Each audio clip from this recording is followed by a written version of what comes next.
time for the ride home in ENC. Yes! Yes! Yes! This is your 5 o'clock drive with Patrick Johnson. Holy mackerel! More news, more interviews, more ECU stories than you can shake a stick at. Hey, stop shaking that stick. This is the Patrick Johnson Show. Pirates win! Pirates win! On 94.3 The Game. Do it live! Do it live! Do it live! Do it live! Do it live! Do it live! Do it live! Pilk, are we doing it live? Do it live! Yeah, I think buddy. we are. Welcome, everybody. Patrick Johnson Show. Amanda Christovich from Front Office Sports will be on with us today. A little bit of a where we are now entering the college football season and the college athletic season. So that's coming up in just a little bit. If you missed our Blake Harrell Huddle, you can relive the magic of that via the IBX Media app. We had Coach Harrell on yesterday. Thanks for being with us here. Philip, the Ref Pilkington. I'm Patrick Johnson. We've got intern DeMarco here. We'll hear from him in just a moment as he makes his triumphant return to the PJ Show. He looks like he could be our muscle, and I like that. I think we need to look a little tougher than we do instead of a guy in a fishing hat and, a light-colored beach shirt. So I think he gives us the street cred that we so need to have. Like if we were a wrestling faction, Pilk, we might be kind of the slick Southern tag team. Yeah. But we need our muscle in the corner, and DeMarco would be that. So there you go. I could see him definitely being the most. He'd be the guy who, like, when the security runs out to like attack the wrestler, he looks like the security guy who runs out. Get him out. Get him out. Yeah. DeMarco knows. Get him out. All right. A couple of things. We really have not gotten our act together as far as promoting programming. Because one thing, nobody tells me anything. So, Pilk, I'm going to roll some of this out there. Let's get a shot of you and me so I can see your reaction to this as I'm at the Working Man's Beach, where it continues to rain a little bit. By the way, I want to say something in all seriousness before we move any further. Our good friend David Sawyer, who, of course, is the meteorologist at Storm Team 9, anytime we have a snowstorm or a hurricane or something weather-related, we turn to David Sawyer, Podge Sawyer, the coach, as I refer to him as. He coached me in 8-man football when I was an all-star at Parrott Academy, one of the best players to ever roll through that joint. By the way, my Patriots, my alma mater in 8-man ball, knocked off like the perennial national champ in Tennessee this past weekend. There you go. Beat them in a barn burner. So there you go. So David Sawyer, his dad was a longtime educator and coach. In fact, he was considered to be one of the great swimming coaches in the state of North Carolina in its history. And he was a coach for many, many years at Grimsley. He was a coach at Grimsley back in an era when Grimsley was the biggest high school in the state. And so he had tremendous teams. We understand he passed on Sunday. David Sawyer's father. So our condolences go out to David Sawyer and his family during this tough time. Otherwise, we'd be blowing him up right now, getting an update on this hurricane. But it seems like it's going to stay away from any eastern North Carolina. There'll be some coastal issues, particularly along the Outer Banks. I say all this to say that our programming, again, it's kind of getting sorted out.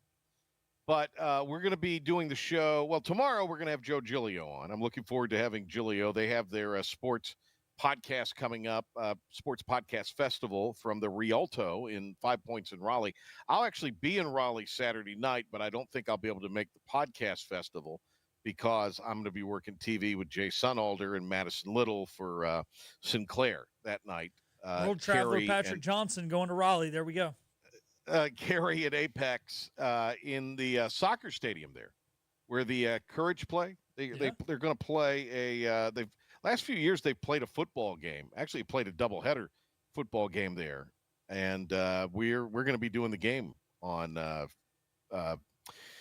Saturday night. I like Saturday that. Night. They used to, they've done that in Charlotte for years. The old Union Stadium downtown.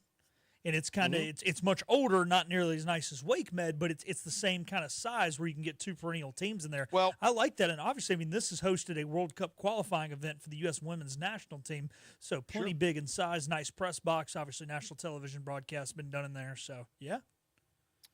Jen Hildreth and I actually did some ACC tournament games there in soccer, in women's soccer, one fall.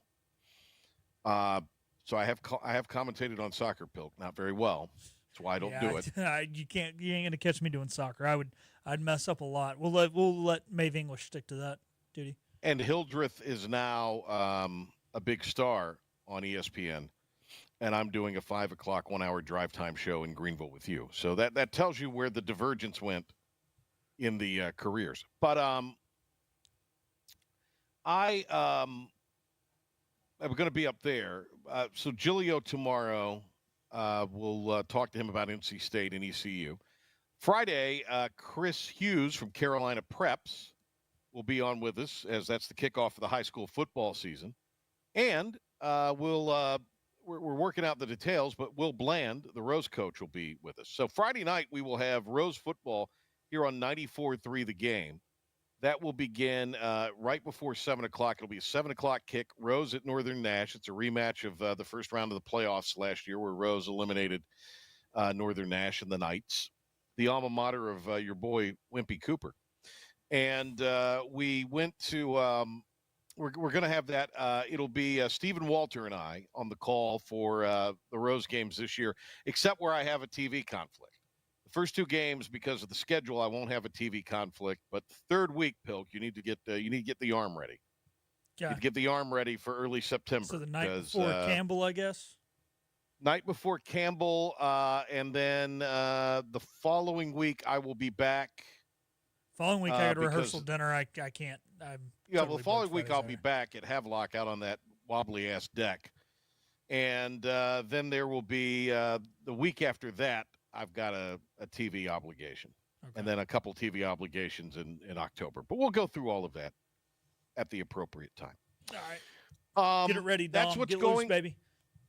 Dom needs to get ready too. The other thing that is going on this season, and again, you could tell me if this is the case.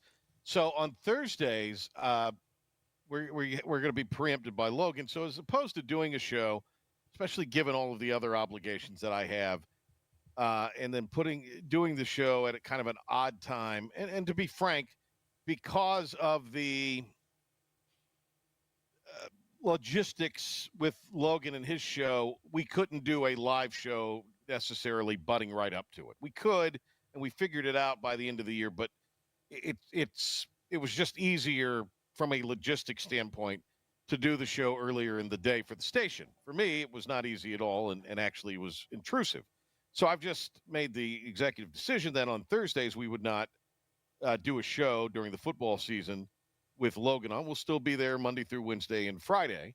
And on times Logan doesn't have a show on Thursday after or whatever, we'll be back on Thursdays, assuming they don't fire me after peeling back the curtain here and telling the audience through this. But I don't lie to the audience. I never have. I never will.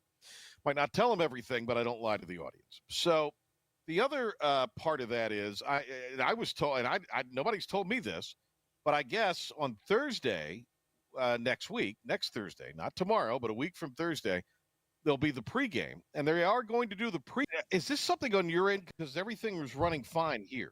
I don't know. Anyway, point is, the pregame show the pregame show this year, with maybe a rare exception, after doing this for 20 some odd years, I'm not going to be hosting the pregame show again, partially in the majority of my decision not to do that.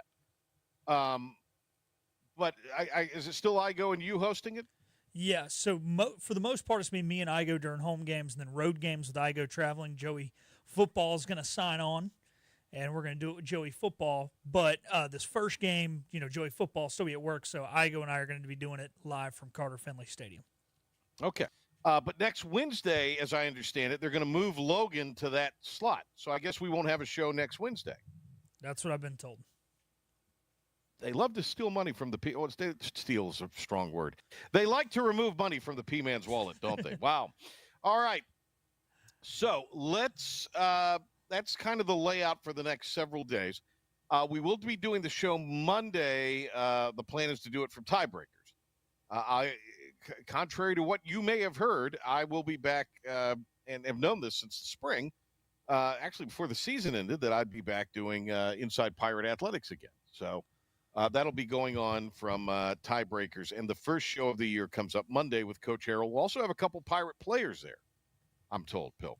We'll know that on Sunday night. So there you go. Exciting stuff. Exciting stuff. We're hoping to have Jim Zoki on our show Monday. So that's the layout. That's the deal. Let's do our top 5 at 5, which is a segment sweeping the nation before we get to Amanda Christovich. Hit it, Pilk.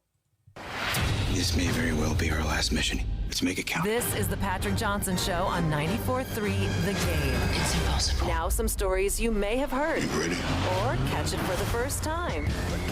This is your 5 at 5 with the P-Man. Gosh, it's read by intern DeMarco. Here we go. That would be the number one. Number 1, Casey Kasem. So All right, number what one. you got, DeMarco? Yeah, go ahead. All right, number 1, College Football Playoff Committee announces they will be using a new metric that factors in strength of schedule. You know, it's an interesting thing because this, you know, in theory, it's like, well, you can't schedule cupcakes anymore. Everybody likes to point to Indiana last year. Some will point to SMU as well, getting, being an option to be in the playoff last year, with Clemson ultimately getting in, beating them in the championship game. Did SMU make it last year? Pilk, remind me of that. I don't think they did they? They left them in. They left them in. So there was a lot of criticism of that. Obviously, the big criticism was with Indiana and strength of schedule and that sort of thing. The criticism was the fact that Bama lost to 2 teams they should have never lost to, but because they were in the SEC, they should have gotten in, blah, blah, blah. Win the games you're supposed to win, Alabama. Well, this is Alabama, making their – this is an Alabama-Georgia SEC-driven thing, clearly. Clearly yes. It is because of just what you stated there. Everybody was jumping on the thing with Alabama of, they're this, they're that. Well, Alabama! They should not have lost to the teams they lost to last year.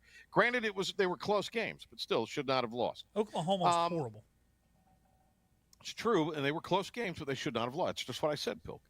So the fallacy in this whole thing is, and it's the SEC that does it, the SEC loves to schedule a late November FCS game so they can get the extra home game. And ticket sales are very much still in the college football funding model, especially now in RevShare, because they're attaching funds onto tickets that go directly towards NIL or go towards RevShare, et cetera, et cetera. So you can't – this is one of those things, for me at least, Pilk, I'll believe it when I see it. But you believe when you see they add they're adding the strength of schedule thing in there. This is happening. The ACC will not get 2 teams unless Clemson goes undefeated and loses the championship. Well, you won't have a 9-seed ACC team. How is that any different if they have played representative teams than the SEC scheduling these FCS schools late in the year? How's that any different? They're still playing one FCS school the same way everybody else is. The fact they're playing each other. That should be counted against them. I agree, but they're playing each other. That's it. They're not. This ain't an out-of-conference strength of schedule metric here, Patrick. This is the whole body of work, and it's, you're in a tougher conference. The other thing I will say is I don't know. I'm kind of torn on how this will bode for ECU. I mean, obviously, the better you are, the more likely you are. But the schedules are also done so far out in advance. Minus those FCS. I mean, there's just a lot of fallacies with this thing. Well, and there's also they're done so far in advance, and each year in and year out, how do you know if a team's going to be good or bad? I mean, who had Oklahoma State last year going 0-8 in conference play? Well, you don't know that. Especially you don't know that now because you have different rosters every year. Yeah. Number 2. What do you got, DeMarco? All right, so for number 2, we have NASCAR's schedule announced earlier today. North Wilkesboro will have their first points-paying race since 1996. After 28 years, North Wilkesboro is on the board again, Pilk. Talk about coming back down a lap in the latter stages to win it. That's huge to me. After 28 years.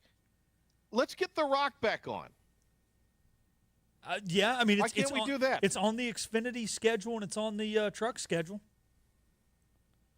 North Wilkesboro's fine, and they've done the All-Star race there in recent times. That certainly helped. They've done the work they need to do to it. I say let's do the Rock. I'm with you. Let's go back to the future.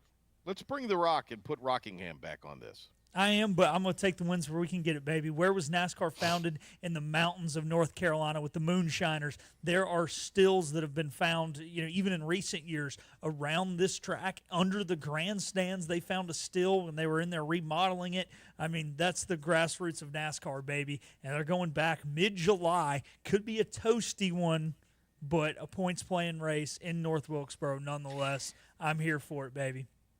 We've got to space our times out a little better because, after a certain point in July, there is stuff going on that I think would be fun to cover and be a benefit for us to cover.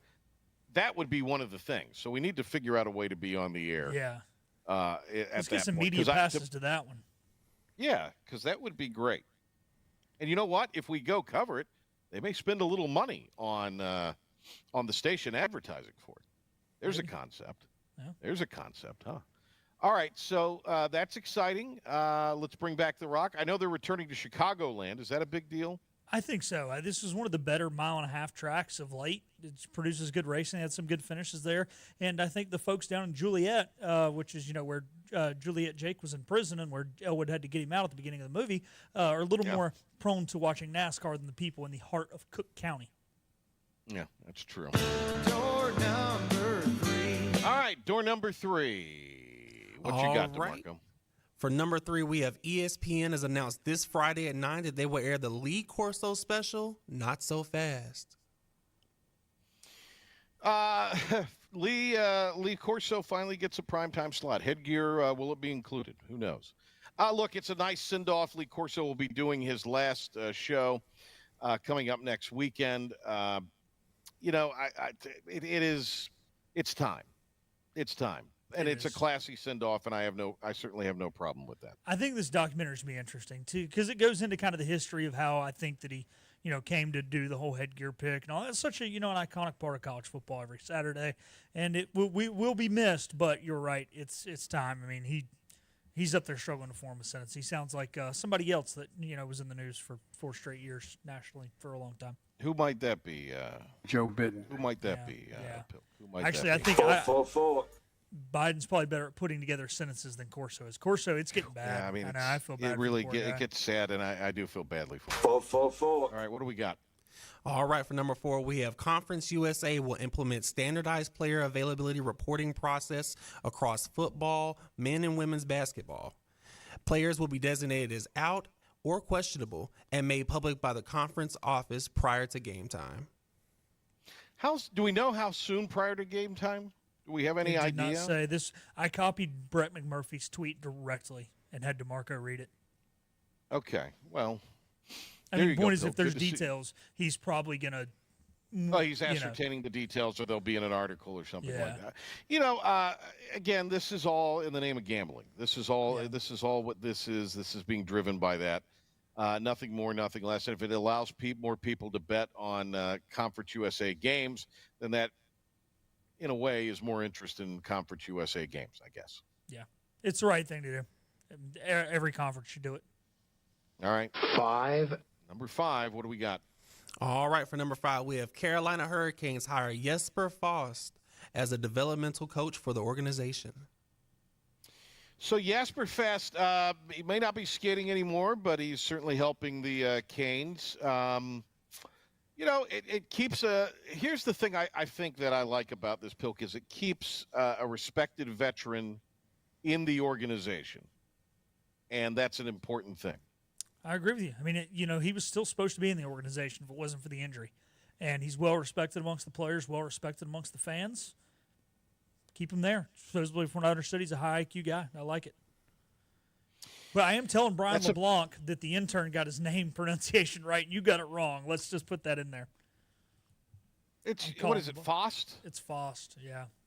It's fast. No, Jasper's it's fast. It's Faust. Jasper's fast. Jasper is fast. That's what it is. Calling LeBlanc on break. That's fine. They are my Carolina Hurricanes. Okay.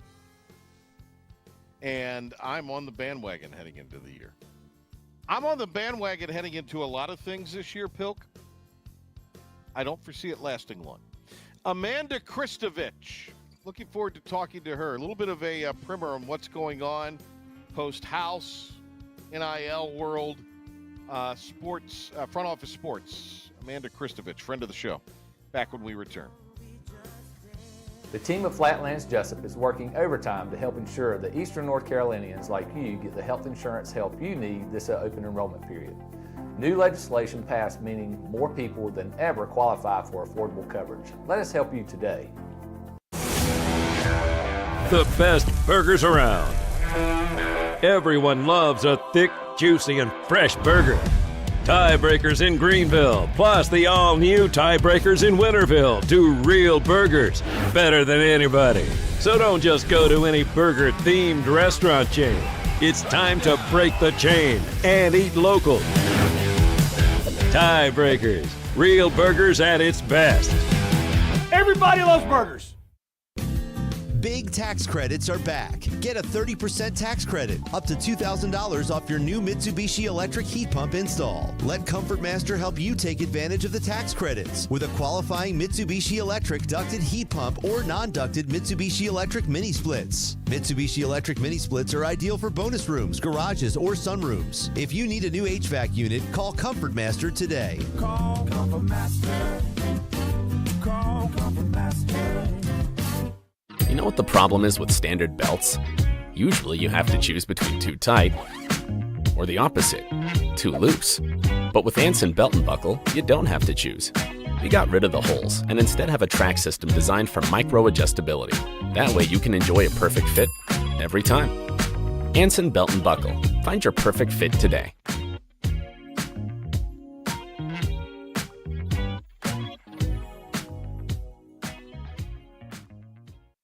Healthwise Pharmacy rounds the bases with all of your infusion, retail, compounding, and medical equipment needs. Locally owned and operated by pharmacist Marcy Parker, Healthwise has grown to be your most trusted provider for infusion services. Currently providing in-home or on-site infusions in North Carolina, South Carolina, and Virginia.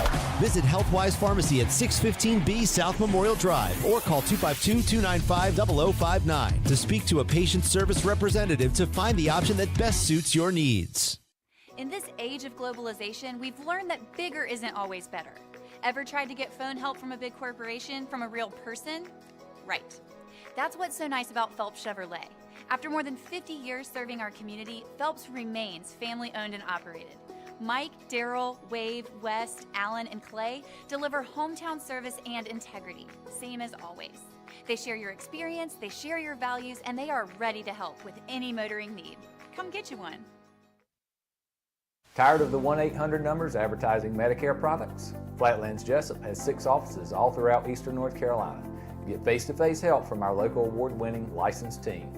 Stop by today. Flatlands Jessup, your whole world covered. Beep, beep. Move over, Buttercup. We're back to the show. They're back. And I love them. This is the Patrick Johnson Show on 94.3 The Game. We've got Amanda Christovich with us here. Great to have her on from Front Office Sports, one of our favorites. And it's been a busy summer for her. The games start, but the news never quits as far as sports and sports business goes. So great to have Amanda back on with us as we check in with her today. Amanda, hope it was a good summer for you. Did you get a chance to enjoy any of it? Because it seemed like you were churning out content all month long in July and early August.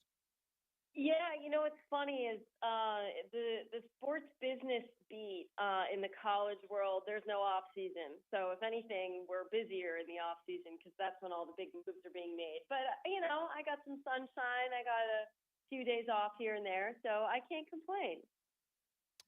Well, there you go. That's earned and well worth it. I know that. So recently, I think to just sort of for those that, because you're in this every day, we're in it daily, to a degree, not the sports side of it, or the business side of it as much as you are in the weeds, but we keep a pretty good handle on it here, at least try to with the program. When you look at kind of just what are the big changes from last year to this year, what would you want, the casual fan, the casual listener who maybe hasn't been paying attention, as we say, day in and day out on the weeds of this thing like we do?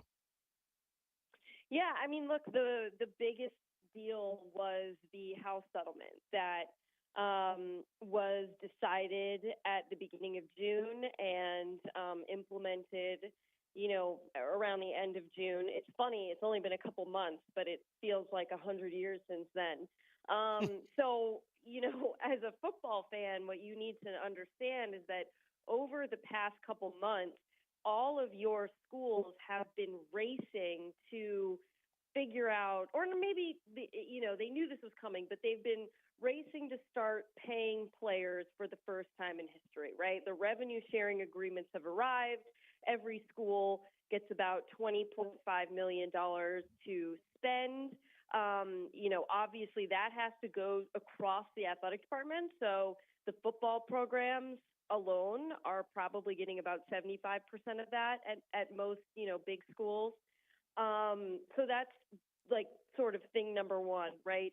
Thing number two is how much money they're getting from NIL. And that has been, I think, the biggest source of consternation over the off season, with teams trying to figure out, what their collectives were allowed to do and not do in this new world, because the settlement set up this new approval system for all NIL deals to see whether or not they were, quote, pay for play. It's a software called NIL Go. It was created by Deloitte.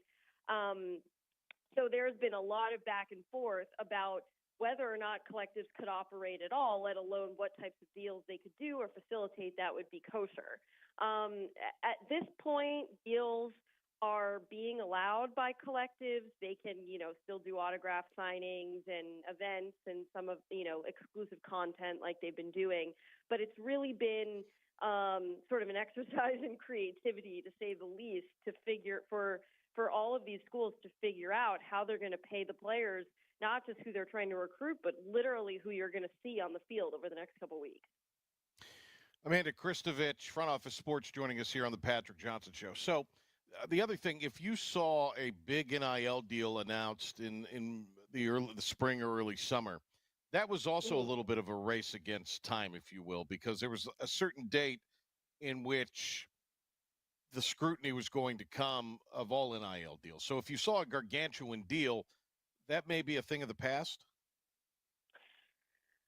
It may be and it may not be, but the phenomenon that you're referring to is 100% correct, and I'm working on a story about it now, because even though the revenue sharing era is here, this football season is not the year of the revenue sharing roster. It's the year of the front-loaded NIL deal roster, right. Because every NIL collective, as you said, knew that these rules were going to, bring more scrutiny. So before the settlement was approved on June 6th, so technically you were supposed to start reporting deals on June 7th, but I think a lot of people didn't for, about a week or so.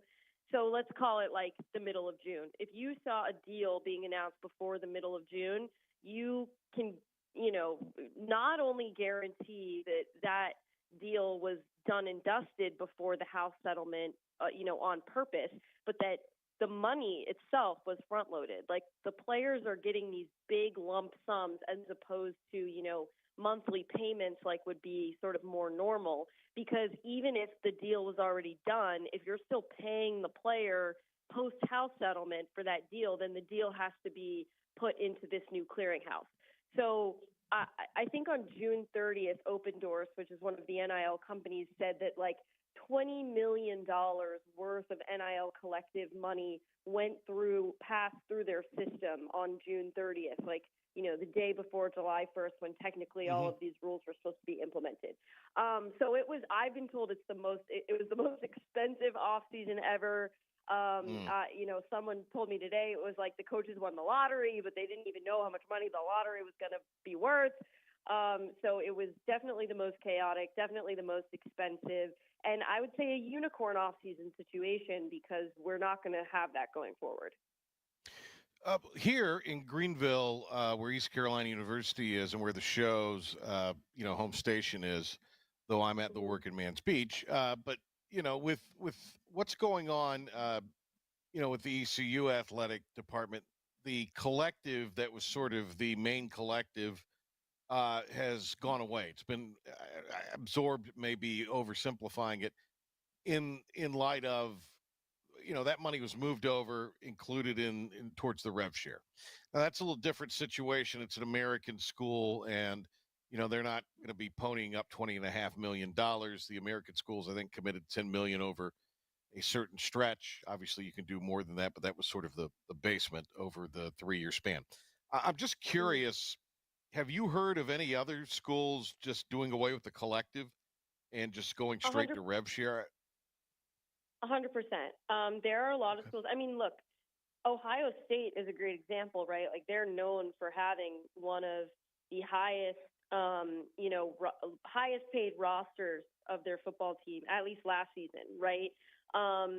They took their collective and they brought it in-house. And a lot of collectives, and when I say in-house, I mean in-house is an arm of the athletic department. And the reason for that, as you said, is for a lot of the smaller schools is to redeploy the donor resources to fund the revenue sharing dollars. But for a lot of the bigger schools, it, in addition to the rev share dollars, is so that the collectives can begin to act as agencies almost for the players, where they can procure brand deals or other company, type deals, or they could set up, autograph signings, and they can do other sort of quote unquote NIL activities. So it's definitely common. Not everybody is doing it. A lot of collectives are still spun off, like not part of the athletic department.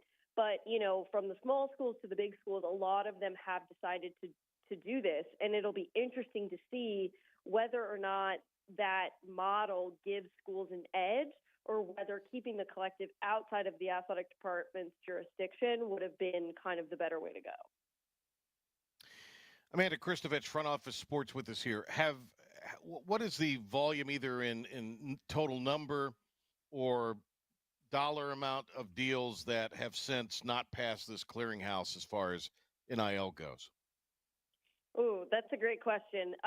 It's funny you say that, because we actually don't know about how much money has been lost, because not only has the NIL or the organization running NIL Go said that a lot of the deals they originally denied were going to be reconsidered, because there was some infighting between lawyers about, deals that got rejected, and, we could get into that if you want.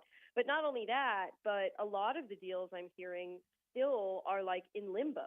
So we don't know if they're going to be approved or not. And these are deals that may have been, the information for them was sent in days or weeks ago. So, the College Sports Commission, which is the group running this, really has not given the public any information at all up to this point, after I think they submitted how many deals had gone through after the first week. But since then, we have no concept of how much money has been rejected in terms of deals, because a lot of the deals we don't even know if they're going to be rejected yet. Right. So it's really it's very much in a situation where even still going into the season, a lot of people don't really know how it's going to work. Is this that arm of that's sort of the gatekeeper on this? Does it have enforcement power, or how does all that work from stem to stern in a sense? Yeah. So the College Sports Commission, which is the organization that's running this clearinghouse, and is theoretically the organization that is going to be enforcing the rules that the House settlement lays out. The cap on revenue sharing, no pay-for-play deals, etc. Emphasis on, theoretically, they say they have enforcement power. The power conferences are actually running this, not the NCAA. So the NCAA has ceded enforcement power for, NIL related infractions completely. Right. So the inmates are running the asylum. Right. The inmates are running the asylum. Okay, great. Yeah. Precisely.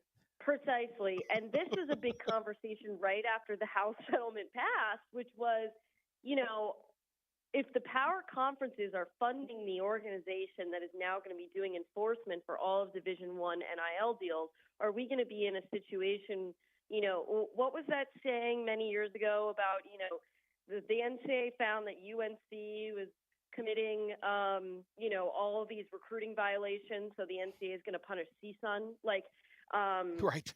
Yeah. They were worried, the small schools were worried that they were going to be punished, right? And that the big schools who are paying for this somehow magically are not going to be found for any violations. As far as do they really have enforcement power, I think that depends on, you know, that's the wait and see question, because, you know, if you are a school that is found to be in violation of one of these rules, are you going to negotiate a resolution, or are you going to sue, or are you going to not, you know, cooperate at all? If you are a collective that is caught up in all of this, the collectives, you know, they are not part of the settlement. So would they sue? The answer is probably yes, right? So I think a judge will have to decide enforcement power. The schools have tried to make the power conference schools have pretty much all signed agreements saying that, like, they are binding themselves to the terms of this enforcement entity. But again, that doesn't mean that everybody is, and that doesn't mean that, like, the companies and the collectives that are surrounding these schools have any sort of reason to do the same thing. Amanda, what about since the rev share age has dawned, let's again say July 1st, has there been across the board huge cuts of other sports, or has that been overemphasized because it may be happening in some cases, so it's so rare, or has that been underreported? I mean, I don't think it's hard to say, like, definitively, because I've seen, you know, headlines about, you know, there have been a couple dozen sports cuts, and I don't want to diminish, like, any one sport that is cut is one too many, right? Right. Yeah. But I do think that the sports that have been cut, especially the programs that have used the House settlement and the finances related to the House settlement as an excuse, are exactly that. It's an excuse. It's really hard to argue that a team that costs like $300,000 to run is going to make a significant dent in your revenue sharing generation when you're talking about a cap of $20 million. So I remember a couple months ago I wrote a story about, like, a lot of these Olympic sports that were being cut.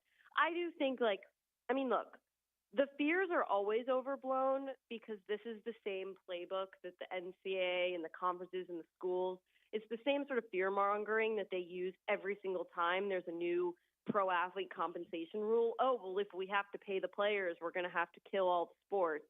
It's like, yeah, well, ultimately it benefits you financially to have a robust sports program. And there is a minimum number of sports that you have to sponsor in order to be an NCAA Division I, March Madness, like, playing school, like, to get the funding that you get from the NCAA. So there are some guardrails already in place. So I don't think the death of Olympic sports is, I think it's very much overblown. But I do think that there probably are going to need to be more protections for the Olympic sports pipeline, which is, interestingly, something that President Trump seems really interested in, something that Congress seems interested in as well to a lesser degree. So I think that could come from legislative action. A little over 2 weeks ago for Front Office Sports, Amanda, you wrote about buyouts. And we had a case here where some players at the end of summer workouts got into a little bit of trouble with police. They were suspended from team activities from the football team, have since been reinstated. So I just wondered out loud, in this day and age where you might see a guy suspended from the team, wherever, for whatever reason, Might they be fined in the future, especially if they're getting money from rev share, or they're getting an NIL check in addition to that? That's pretty robust. I mean, that's how the pros handle it. Right. I mean, what's difficult about that is the rev share agreements are pay for play, right? Like that's what they are. So I think that there are provisions like that in rev share agreements already. Okay. The NIL agreements are where that gets tricky because technically NIL isn't supposed to be pay for play. So you could argue that your market value decreases if you do something, unsavory, or you break a law, or you end up in jail, or something of that nature. Like, you could argue that really doesn't have to do with you not being able to play. It's just the value of you in the marketplace decreases. So there are probably and definitely have been like morality clauses in NIL deals, but it's hard to tie that to like the games you're not playing. Although that's certainly, probably been the case in the past. But now I wonder if the College Sports Commission would be looking at those types of agreements and saying, oh, these look too much like pay for play. But 100% in rev share, because you can put anything in those agreements pretty much. There's no standardized agreement. There's no union to collectively bargain them. So it's pretty much every athlete and their agent or their lawyer or their parent, out for themselves to try to figure out what they're going to agree to and what they're not. Wow. What a world. I mean, it seems like every time we take a twist or turn in this whole thing where the idea is to get our arms around it, I mean the royal we here, the NCAA, colleges, whomever, to get their arms around it, it seems like then it just becomes even more of the wild, wild west. Well, it's a game of whack-a-mole, right? And there's a reason for that. The reason is there is a way that billion-dollar sports leagues can legally set rules like salary caps and restrictions on, free agency or in college sports transfers. There's a reason that those rules are allowed in the pros and they're not allowed in other industries. It's because of collective bargaining. And that is the thing that the NCAA refuses to engage in and is not interested in engaging in, because that would make the athletes employees and that would, cause the end of the world, okay, according to them.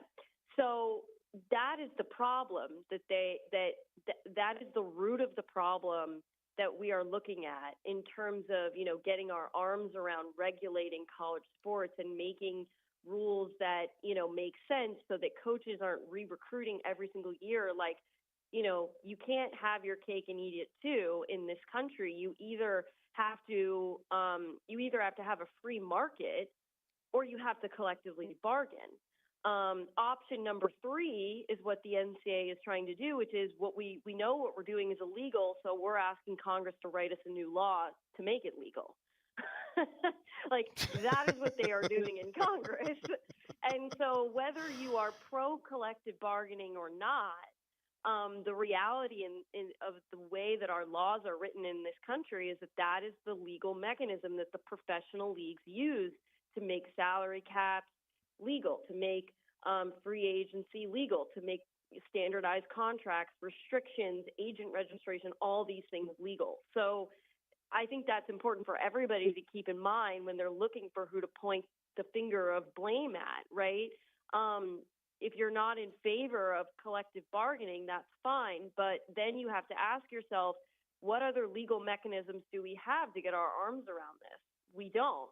That's why the NCAA is spending millions of dollars, not billions yet, as far as I know, millions of dollars in Congress lobbying for, a new law that will create a new set of guidelines that will make what they're doing legal. What a world. Amanda Christovich, Front Office Sports. We'll talk to you very, very soon. Thanks for the visit, and enjoy the game start. So maybe we can enjoy some on field here in the game? short order. What? What are those? All I do is cover lawsuits these days, so I can't wait. Thank you for having me. Awesome to have you. There she goes, Amanda Christovich. All right, back with some reaction after this. This is about you, your family, and the health of all who live in Eastern North Carolina. This is about the transformation of a health system into something more powerful and more human. About creating new ways to treat disease and keep you well. This is about ECU Health, which is to say, it's really all about you. ECU Health. Minds, hearts, purpose.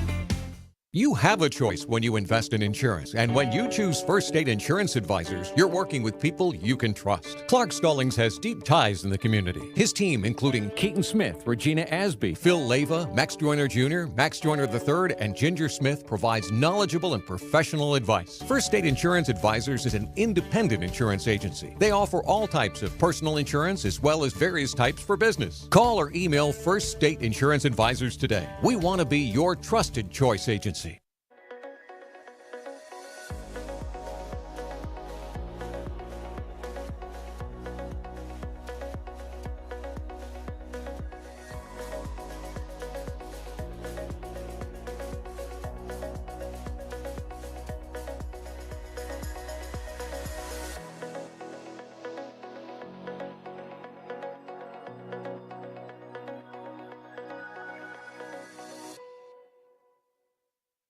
At Parker's Barbecue, our family has been serving your family for 3 generations. For that, we say thank you. Blessing families every Thursday. Kids eat free all day. That's the Parker's way. Legendary food served from our 3 locations. Always quick, always delicious. That's the Parker's way. At Parker's, our mission is to impact our customers through Christ-like service in a way that feeds them both physically and spiritually. That is the Parker's way. Acre Station Meat Farm, along with Lane Angus Beef, bring you Farm to Fork Beef. Stock your freezers now with affordable beef boxes just in time for the grilling season. Farm to Fork Beef brings quality local beef to your family. From your traditional butcher shop, Acre Station Meat Farm. Come on down to Acre Station Meat Farm and find out why we're #1 in fresh cuts and friendly service. Acre Station Meat Farm, Highway 32 North, Pinetown. Storm season is approaching. North Carolina weather can damage your roof, and before long, a small leak can turn into a big problem. Your home is one of your biggest investments, so protect it with Wells Home Improvements. We work with all insurance companies for a hassle-free roof installation experience. Call us today and get 10% off your roof installation when you mention this commercial. 252-227-8403 or visit us online at wellshomeimprovements.com. Wells Home Improvements. Local, honest, And dependable. now, the stunning conclusion. Why is everyone screaming? On 94.3 The Game. Really good to have Amanda Christovich on. As I said, it seems like every time there's steps made to sort of get this all under some kind of, I don't know, what would you call it? Semblance of a set of rules or standards.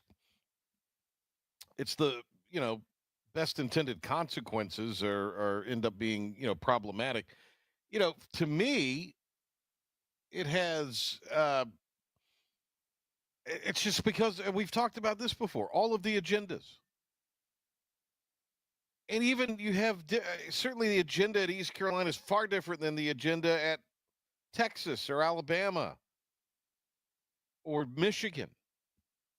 But the agenda at Clemson is way different than the agenda at Wake Forest. I mean, within conferences, these standards are for the very, very few. And if you're the ACC or the Big 12, oh, hell, we got to play along if we want a seat at this table. Everybody's angling to try to get to, and people are setting themselves up. They're not going to be able to pay this money. Everybody thinks, okay, this is a year in, year out thing. This is not, okay, we're going to be here for just a few.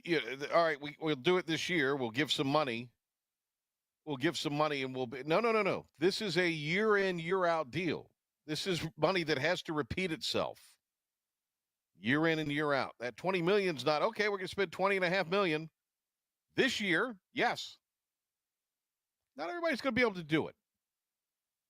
The tough thing that these high ups need to realize, Patrick, though, is they need to have enough in their party to have a party.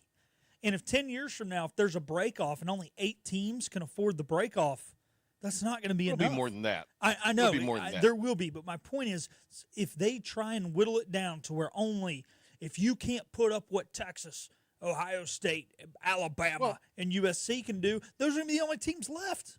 Here's the thing that is never talked about, like it should be. What is the most popular sport in America? NFL. Yeah. What's number 2? College football. Oh. No. College football is the second most popular sport.